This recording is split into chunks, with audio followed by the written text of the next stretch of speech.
go after a workout. So this is a professional game with comms. This was an NA ESL qualifier game between Team Blaze and 2Arc. And a big part of the reason we're doing this game is to demonstrate that even professional teams can make bad decisions and throw the game in the late game. And really, especially in the late game, it only takes one really bad call to straight up throw the game in a lot of cases. So we have, Abathur, Butcher, Tyrael, Medivh, Lili. So this is basically 4 supports for the Butcher, right? That's the comp. The comp is, Tyrael saves the Butcher, Medivh maybe shields the Butcher and tries to do damage, but he's there for Force of Will on Butcher. Lili negates a lot of damage with her blind, against the Greymane and the Tracer, and also has support for the Butcher. And then Abathur has the hat for the Butcher, plus potentially the clone, for even more Butcher goodness. If you're focusing the clone Butcher, you're not focusing the real Butcher, which is in a sense a support for Butcher.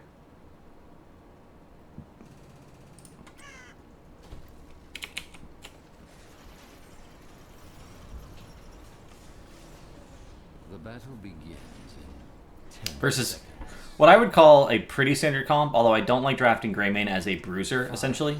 4, 3, 2, 1. Which is what they did. Let the battle begin. I mean, kind of see, look at how funny this is.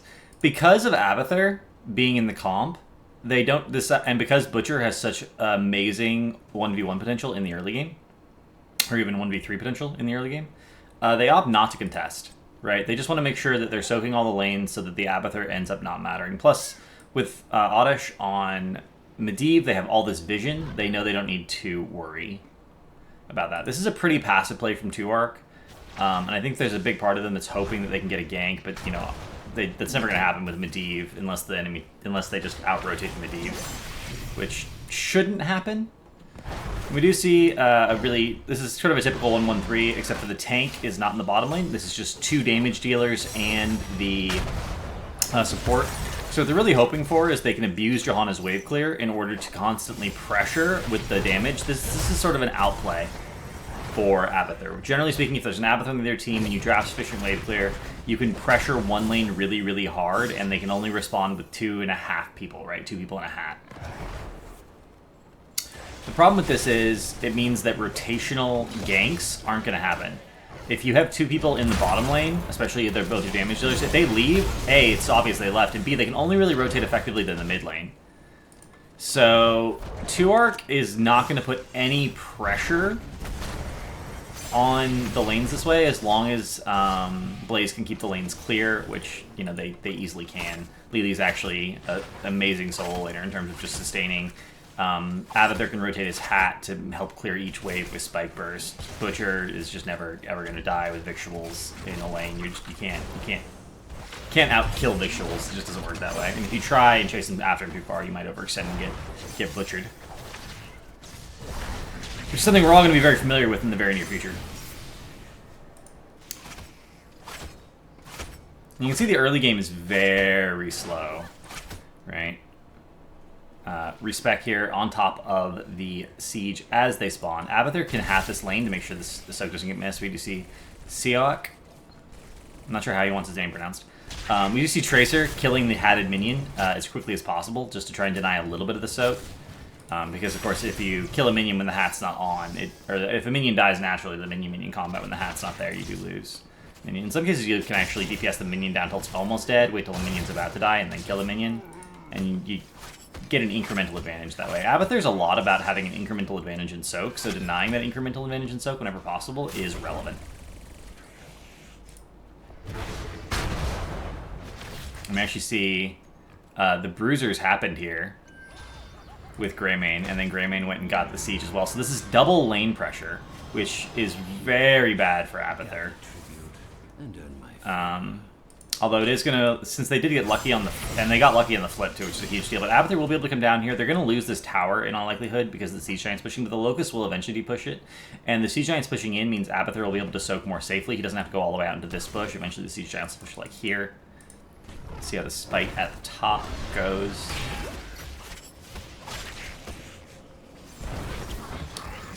With the W talents on Uther, he has enough poke that he can pretty consistently interrupt this. We do see the portals being used to get a gank on the li-ming. This is normal, by the way.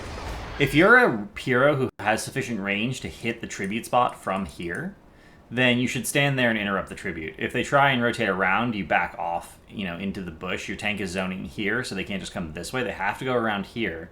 And if they try and come this way, you just go back up here, and your tank can suddenly collapse and protect you.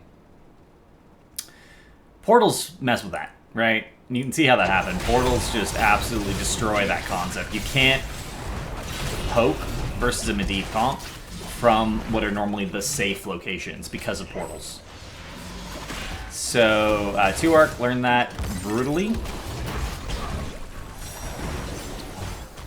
You do see Abathur did end up moving mid here, get his Locust in this lane because the Bruiser camp is actually doing more damage, and he'd already committed to losing the wall. But they did end up getting the tribute, right? So despite that lane pressure, they didn't lose any soak. They got a kill, and they got the tribute. Abathur's a little bit less safe now because these walls are gone, but that shouldn't matter too much. Move passively into the next part of the game. 7 is picked up here for Blaze first. You see Oddish trying to do a little bit of wave clear on Medivh. Not great wave clear, to be honest. Even a little bit of a mistake here, which, I mean, this is a pretty nitpicky mistake, but when you're playing Medivh, it's better to auto-attack the highest health minion and to keep switching your auto-attack so that the next time your Q comes up, your Q will finish off the wave. That's a really small thing, but it applies to any hero who has a reasonably long, cooldown on their wave clear. Assuming it doesn't clear the wave instantly. Like, it doesn't matter for Jaina, Blizzard clears the wave instantly. Vestige doing the escape Q, going deep, pressuring, threatening. Ah, I'm so scary, I'm material, and then he's just not there anymore. Master's touch picked up. I'm going to comment on this Lily build a little bit. So we do see the good stuff picked up, so we're going for even more healing over time. They don't feel like they need cleanse versus just the Uther Johanna, which I think is pretty reasonable. And Mass Vortex just negates a lot of damage, and their objective, with the quadruple support comp, essentially, is to, make the fights go for as long as possible. I am really surprised I didn't see Adrenal here. Matter of fact, if I'm not going to go Prolific, if I'm not going to go Slow Mines, I don't think you need Prolific on this map. Because you have enough mines to maintain vision. And Pressurized Glands is all about getting the reduced cooldown on the 13 and 16 talents to heal Butcher better. But after the changes, if you're not going to go Adrenal, then it's better to go the double shield talents. Which is something we saw in EU at the last tournament pretty consistently. But NA, for some reason, is always at least 3 months behind on up-to-date builds when heroes get changed, especially if the hero is somewhat niche. Good cleanse, not going to be able to get out of there. Force of Will. li-ming overextended again. And I think that this is going to be a theme for this game. The li-ming is trying to play li-ming correctly, but this is not how you play li-ming against... nice Force of Will. This is not how you play li-ming against a Butcher Medivh combo. You need to be a lot more passive. You need to be literally behind your tank, at every possible opportunity. Because if you're off to the side even a little bit and they get portaled next to you, you have to run. Also, it's worth noting, and we say this a lot on stream, li-ming is only good, really, if you're getting resets, if you're securing those kills. Quadruple support makes it a little difficult to get kills. How do you kill anyone on this team? They just don't die. The one death so far was Greymane diving a tower to kill Abathur right here. It's just And Abathur was hatting Butcher at the time, so he was a little bit oblivious. You see Abathur in the bot lane, getting that soak. This is a very extended fight. See, look, someone gets low, they just portal out.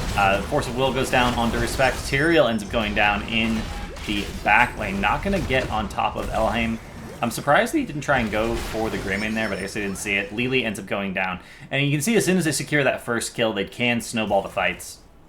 It's actually a really important tribute for them to pick up because this is on Blaze's side of the map. The next one was guaranteed to be on their side of the map, which means that they really, it's going to be easy to get that one. It was hard to get this one. By getting this one, they set themselves up for getting Curse Point 1 tribute sooner in a very favorable circumstance. And those kills allow them to secure 10 first. Abathur is gone, literally with like 2 seconds to spare.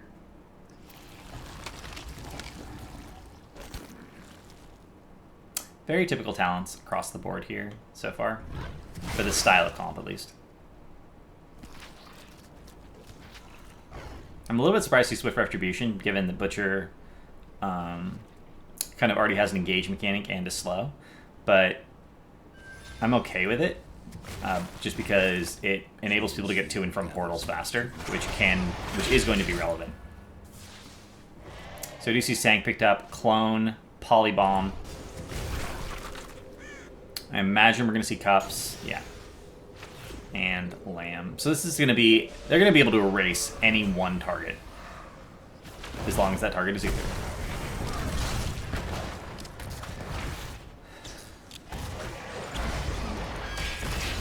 Channeling. They do get the poke with Q on Tyrael. This is one of the reasons. Ooh.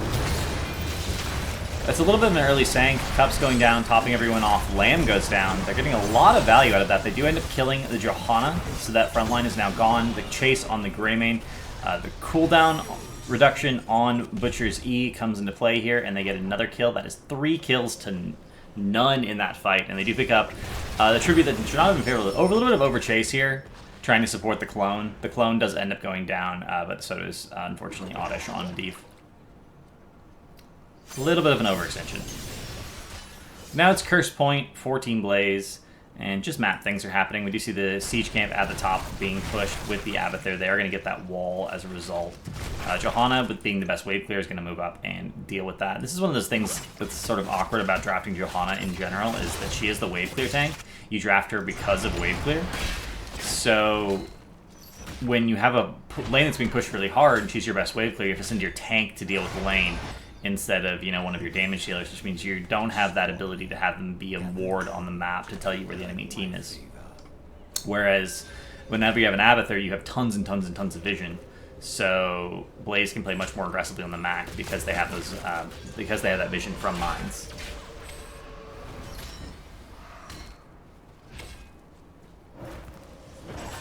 They're going to start channeling this. Blaze is in a position where they want to get this tribute, but they don't actually want to get it instantly. They would prefer to give Abathur some time to soak additional experience. They would prefer to create that pressure on the map. They have a Bruiser camp pushing mid as well.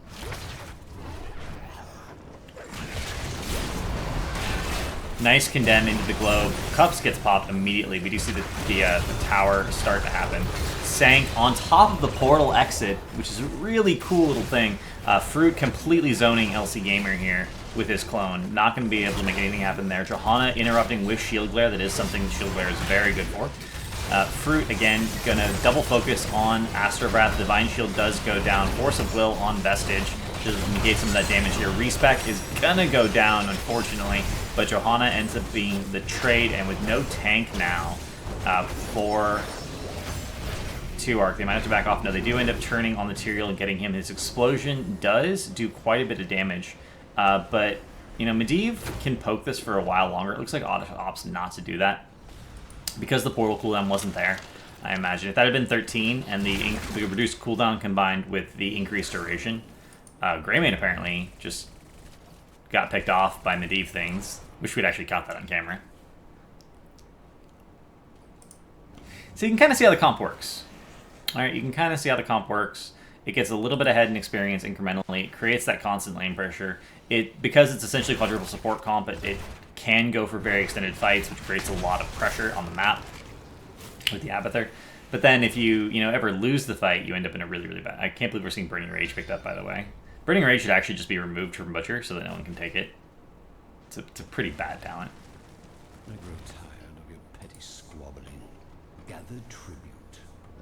He had the option of taking either Spell Shield here or 10% damage on charge, which would have synergized really well with Unrelenting.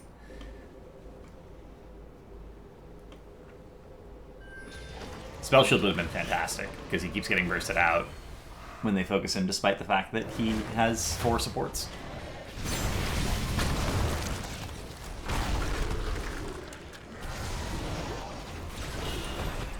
want to talk about this portal. So normally when tribute fights go down on this side of the map, the team that has the vision is automatically favored, but normally the red team has the vision.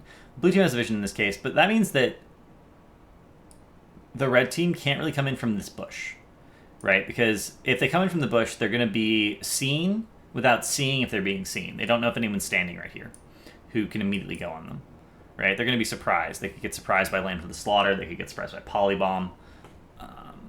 They could get surprised even just by the Butcher charge. That's really dangerous. So they have to come in from here, which is a narrow choke, or they can wrap all the way around. They do still have a forward here. They could have done that, but they didn't have time to do that because they didn't rotate quite fast enough. By throwing a portal right here, you're threatening an engage into their backline if they decide to come all the way through. So then they rotate away and they try and come in from the bush, which they know is safe, which they know is dangerous, but it's safer than the portal. So you gave your opponent two bad options. By giving your opponent two bad options, you compromise their positioning. One person gets caught out of position, that person gets slammed, they die. And from that point onward, they don't have the ability to engage in this 5v4, and they end up getting turned. We do see Spike first, Soma Transference, excuse me, doing a lot of work at this point in the game. They were all grouped up in that tight corridor. The Butcher should have gone down to the Grey Mane dive there, but ended up getting healed just enough by Soma Transference that it didn't happen. And this is the first step in making the Butcher unkillable. The second step is going to be reabsorption on Medivh at 16. And now they have the Curse. And Curse, for most teams, if you have a global, it's pretty good. The Curse for Abathur teams is ridiculous. Because Abathur can hat a minion wave and instantly kill the opposing minion wave. You need to do that every single lane, which means you can afford to push as 4 in another lane while Abathur soaks every single lane. A good Abathur will not miss any soak at all during Curse. And the fact that he doesn't miss any soak at all is just massive. It easily results in at least a level lead every time you get a Curse. And we do see they were up, they were up a battle level, now they're up 2 full levels. It looks like they're even going to go for boss here, just letting Abathur soak all the lanes. This is actually a good call. Normally, I'm going to say past if you have a keep down in a boss lane, getting a boss during Curse is always the right call. Right? That just makes sense because the boss can actually just end the game at that point. You can get it on core and you can end. Normally, a lot of people go for boss too early during Curse. You should go for boss at the very end of a Curse or when boss will win the game. But if you have an Abathur, all those considerations go out the window because Abathur, again, can hat each individual lane, instantly kill a Curse minion wave, and then move to another lane and hat that lane, which means that you're not missing any soak. All you're missing is building pressure. And Abathur's already giving you building pressure inherently just by existing on the map, right? So when you have an Abathur during Curse, you can just go for boss. And 2Arc knows this is the right strategy. They also know that Tyrael has Holy Ground at this point. It is 16, and they're down a talent here, so they don't want to fight. But they don't want to let the enemy team have both bosses. So they're going to sacrifice mid-fort in order to get boss. And Blaze is like, you know what? We're actually up a talent here. We'd prefer to fight. So at this point, 2Arc just needs to leave. They just need to immediately leave. Everyone needs to go. Uther's there. He's just dead. Just leave him to die. Astrobrath going in here is a huge mistake. They should just leave. They don't want to fight down a Talontier, and they don't want to fight on a boss. They're trying to make sure the boss leashes, but because the boss is only leashed one time, it doesn't end up leashing. And then here's actually something that I don't think enough professional players do. If there's a possibility that you're going to get invaded, and you should always think about that, is there a possibility that my team gets invaded on this boss? If it leashes, the boss can leash twice and stay at high health, or stay at the health that it's at. If it leashes a third time, it automatically leashes all the way back and regens to full almost instantaneously. So if you're afraid of getting invaded, you should actually leash the boss twice and then not leash it again. And then if you get invaded and you back off, if the enemy team's not really on the ball with making sure they aggro the boss, it will leash and regen to full instantly, and then they have a full health boss right there that you know that they're on, so they're not going to take it. If 2Arc had done that really simple thing, they actually wouldn't have lost this boss because it wouldn't be dead right now. Also, if their positioning had been better, and this is something, you know that the enemy team's going to come in from here, Uther was here for zoning, but Uther doesn't have any movement capability, right? So basically, you're saying we're okay with losing Uther. If the person zoning has no movement capability whatsoever, you're saying we're okay with that person being in a 5v1 and just dying. Whatever, it's fine. But as soon as that happened, as soon as Uther was like, okay, yeah, they're here, we need to leave, they should have just left. They should have just left Uther to die. That was the best option. They weren't going to save Uther. And you can see they died. They ended up blowing quite a bit of resources to try and save him. They did sort of force out Lamb, which technically maybe is kind of worthwhile, but still awkward. And Blaze is making the option to actually push with this boss, which I agree with. They really want to get a keep opened up. The moment they open up a keep, they have that lane pressure permanently, and they have some really cool tools to push with the boss. They have the ability to portal over the wall. They have vision of Medivh. They have all sorts of things that allow them to get over this wall or around this wall in a way that not other sort of teams have access to. And they have the sustain that if they do happen to be hitting by the tower as well as the team, they can actually just deal with it, right? They even have Sank available. They could opt to make a really hard engage here and still be perfectly fine, which we do see happening. Oddish not standing on top of the Sanctification when Pulse Bomb was on her. A little bit of a mistake there. As a result, they might not get the keep. I actually want to see Tyrael die here. I want to see Tyrael stay and die for that keep. He could have gotten it if he just stayed on top of it and used his Death Explosion, and that was actually critical. So I don't say this very often, especially if you're ahead. They do have a tribute coming up in the next 40 seconds or so, but Tyrael I think would have been alive for that. So I think Tyrael staying and actually guaranteeing that keep would have been the right play. In a lot of cases, it is worth trading a late game death for a mid game death. We're still in the mid game area here for a keep. Because they have mines, they know they're here. They can actually see them. I saw them rotating. They know they're on the boss. Tyrael not here. Tyrael's gonna be here in time. Yeah. So when Tyrael's alive, you can't really contest boss anymore. Wow, 2Ark is making a really bad decision here. Really bad decision, because Holy Ground is a thing. Oh, but he messed it up. He messed it up. Guys, he messed it up. He didn't get Eldruins perfectly on the capture point. Holy Ground is actually slightly, like a few pixels bigger than a capture point. So if you place it perfectly, you can always win the point. If you don't place it perfectly, you end up in a situation where a lot of your utility as Tyrael goes away. And he can't replace it because he didn't take Heroic Reforging. If he'd taken Heroic Reforging, he could be fixing this right now. It's 6 seconds past when he threw it. He could be fixing this right this second and guaranteeing this. Looks like they're going to win it anyway. It's going to be very, very close, though. Cups just come off of cooldown just in time, and they actually end up getting an ace. They actually end up getting an ace on 2Ark. At this point, they actually should just go top. They don't need to push with the boss to end the game. They can just go top, get the keep, and end.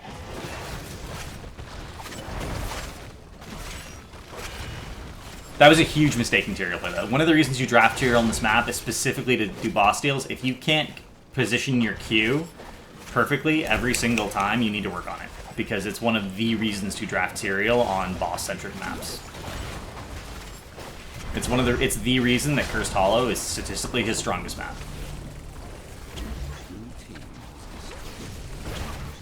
So they end up getting bottom and top keep. That's kind of a passive decision. I really do think if they'd just gone top, they could have ended. They could have ended. They absolutely could have ended by going top. I don't know why they didn't end by going top, to be perfectly honest. It also would have put the enemy team in a really awkward position, because Boss would have gotten the keep on his own. So either they end, or they get 2 keeps anyway, maybe get some kills if they force a fight. Plus, Sank is still available. Sank on core, when you're going to get 20, you go Holy Arena, you get that extra second, you get the 25% additional damage, and that's game. Right? Absolutely could have ended there.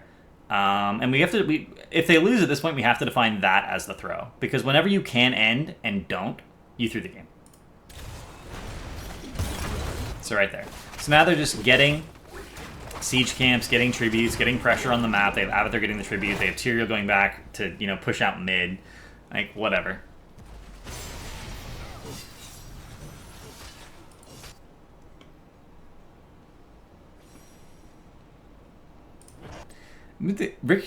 Tracer took Ricochet, by the way, which is not, in my opinion, a very good talent. Particularly, so here's a fun fact: if you take Pulse Strike and then you take Bullet Spray becomes an area of effect. Every hero you hit with melee gives you that 20% of your heroic. Right? So if you hit 3 heroes, you get 60% of your heroic instantly. Ricochet does apply to your heroic a little bit, but not as much. Right? And especially if you're going pulse rounds, Tracer fundamentally is a burst hero. You're trying to get to a point where you can just erase one target. She's not good in this draft, but I don't think Ricochet is a good response to what's going on.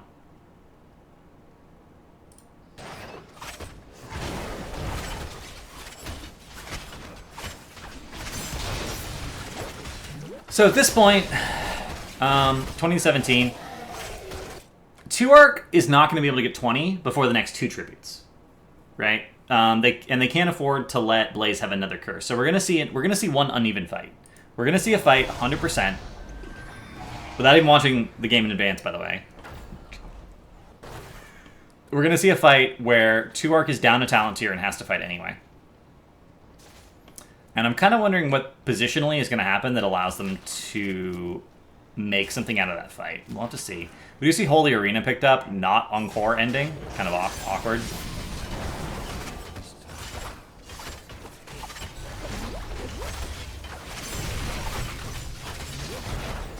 Avatar's just going to worm his way over to that tribute, I assume, and just pick it up.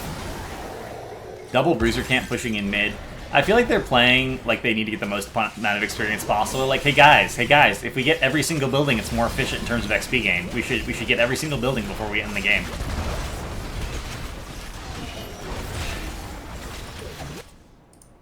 $37 seconds on that boss, 2 minutes. So this is the boss, right? This is going to be the game-winning play in 37 seconds because they're going to be able to force a fight 20 versus 18 and end the game in the next 30 seconds here. Burning Cups here is fine because Lily has Kung Fu Hustle. It's going to be available for the fight that's coming up. A lot of times in games, there's a tempo. You know when the important fights are going to happen, and you plan your cooldowns, especially your heroic cooldowns, accordingly. If you didn't have Kung Fu Hustle, completely Burning Cups here would mean it wouldn't be available for the boss fight that's about to happen if they don't end the game here. Medivh ends up overextending and getting damaged by the core. Seng comes down a little bit too late, and Lili doesn't. So they didn't have to fight this. For the record,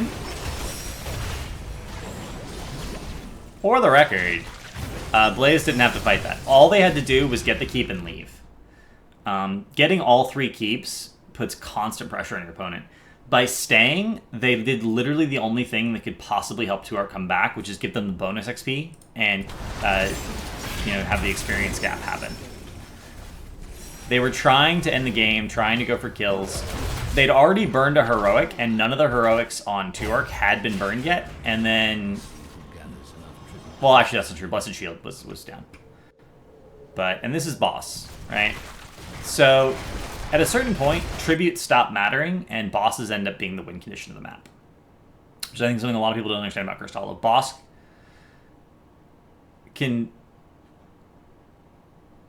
Bosses end up winning Cursed Hollow.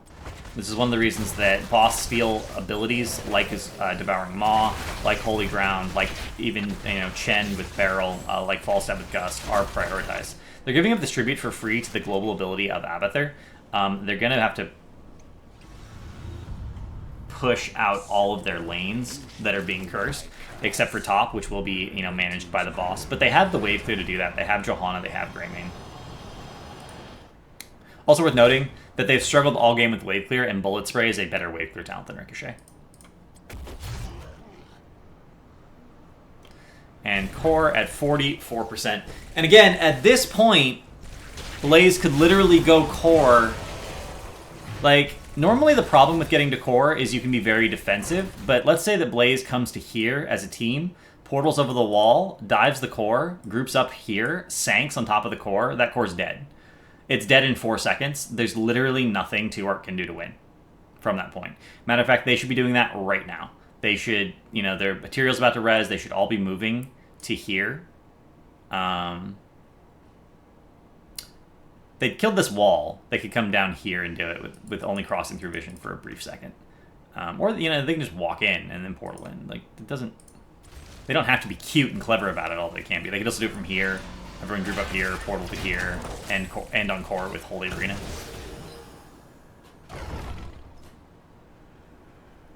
Red team. Instead, they're defending against boss. Which is a bad decision.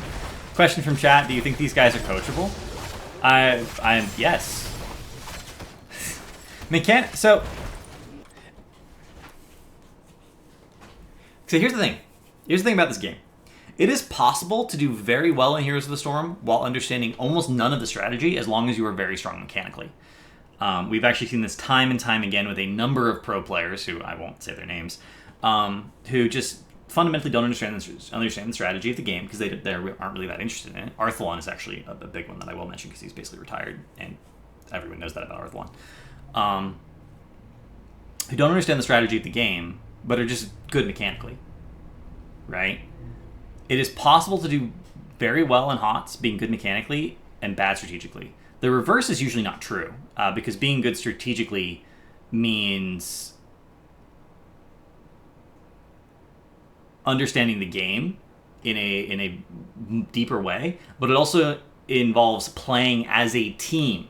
And it's very difficult to demonstrate team play or to know who's responsible for the team play. For instance, MVB Black's absolute dominance in their drafting for many, many months was pretty much the result of one player, right, who just happens to be exceptionally good at drafting, and they let him draft their comps. Everyone has input, but there's one particular player who sort of makes the final decisions. For a while, they actually weren't letting him draft, and then they started letting him draft, and they started winning consistently. They were winning before, but not as not a 42-game win streak. And so there's aspects of the game that different people are better at than others. If you take 4 strong mechanical players and 1 strong shot caller who understands the strategy of the game, you're actually gonna have a really good team. If you have 5 strong strategic understanding people who are all average mechanically, you're not gonna have a very good team. Mechanics do matter in HOTS, but only if they're directed at the right place. In the context of like Hero League, there's a lot of people on GM who even in GM who have no understanding of the strategy of the game, but are just strong mechanically, and all they focus on is punishing the enemy team's mistakes. They don't focus on making good decisions themselves. They only focus on punishing the enemy team's mistakes, which is kind of awkward. But it wins games. If you watch Nostromia's rise from Bronze to Grandmaster, pretty much all of her games are not her making great decisions. It's soaking all the time on Falstead and punishing bad decisions by the enemy team. That's literally all she did. And as a result, not only did she force the enemy team to miss soak because they were dead, she got a lot of soak and she just won. One of the reasons that's literally all she did to rank up as, playing primarily Falstead, which is kind of ridiculous. It's kind of ridiculous that that's literally all she had to do. But that's the way Hero League is. Hero League does not really encourage strong team play because seconds matter. And without voice comms, you can't have the level of coordination that's really, really necessary. Even with voice comms, if people aren't listening, as everyone who's watched educational scrims knows, even with voice comms, if people actually aren't listening to the calls, it doesn't work out. So going for boss here, defending against boss, was a mistake. This is a bad strategic decision. And we've seen Blaze all game long make good tactical decisions and have good mechanics in terms of team fights, but really bad strategic decisions overall. With the exception of the Q on boss, which was a bad mechanical error. To be fair, Falstad got nerfed a lot in today's Speed Hero Dash. Falstad got nerfed. He's still going to be ridiculously strong in Hero League. And at this point, any fight Blaze takes is a mistake. They're on even talent tiers. They do see they just saw Jahan in the top lane, so they know that this is not necessarily an uneven fight. This is 4v4 with Abathur coming in. Legend does almost get instantly erased, but there's enough disengage here that it's not going to matter. Holy Ground, again, not being used for the trap. Really bad Holy Ground all game long, actually.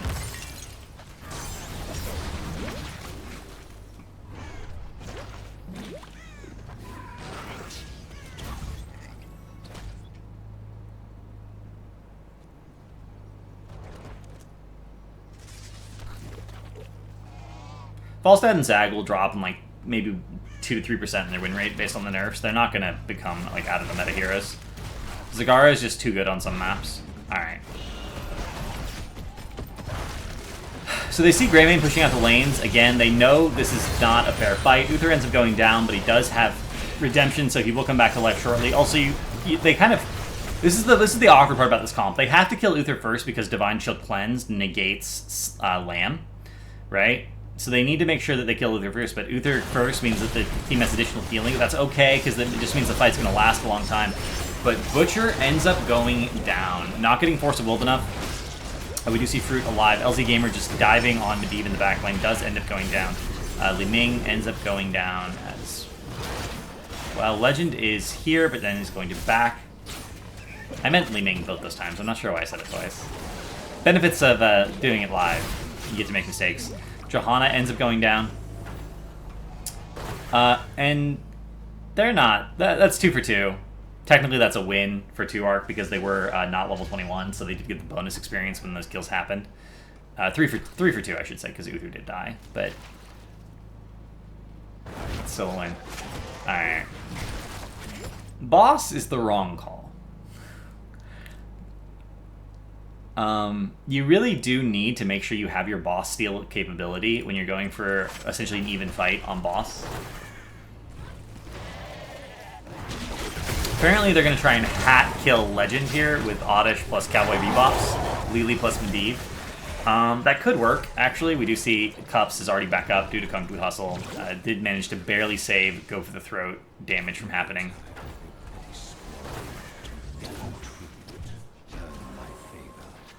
Boss is a really bad decision here. Okay, so this tribute is irrelevant. This tribute is irrelevant. We've reached the point in the game where tributes don't matter.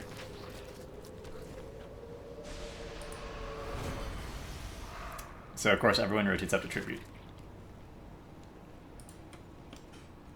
And 2-Arc knows this. 2-Arc's like, we know that tribute doesn't matter, so we're going to check boss. Wait, they're not a boss? They're actually giving the tribute? Okay, I guess, if that's what they want to do. We're okay with that. We'll just back off and push out our lane some more and wait for an opportunity to win.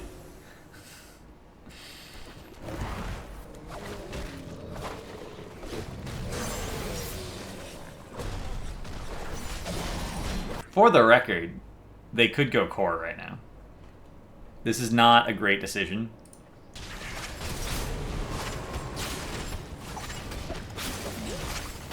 That's a really good Q placement because if anyone overextends past it, Holy Ground will instantly come through.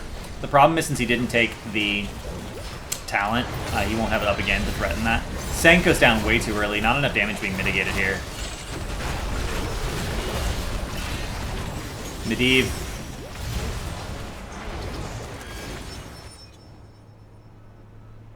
That boss stun is one of the best boss stuns of all time. Like, not even exaggerating. That boss stun, one of the best boss stuns of all time. These mines are in the wrong place. Should be where the minion wave's actually going to be.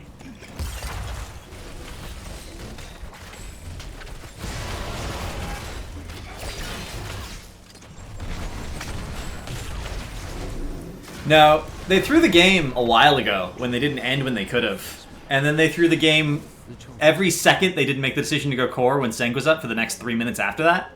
Or 3 levels, more than 3 minutes. Honestly, at the point where they decided to go boss, they'd already lost the game.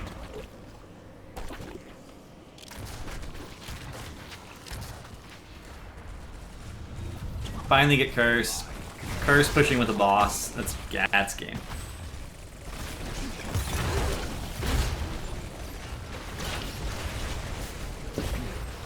Wow.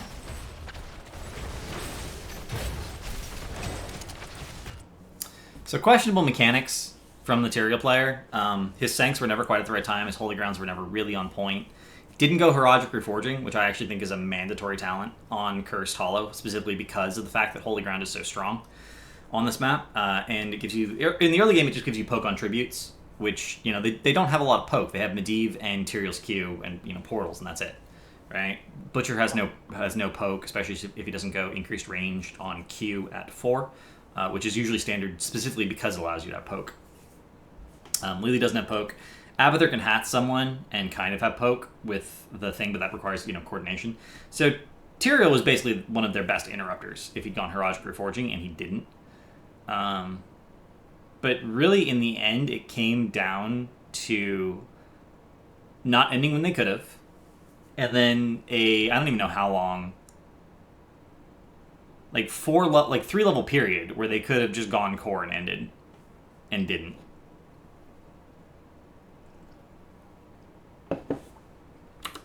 So that's what pro throws look like in North America.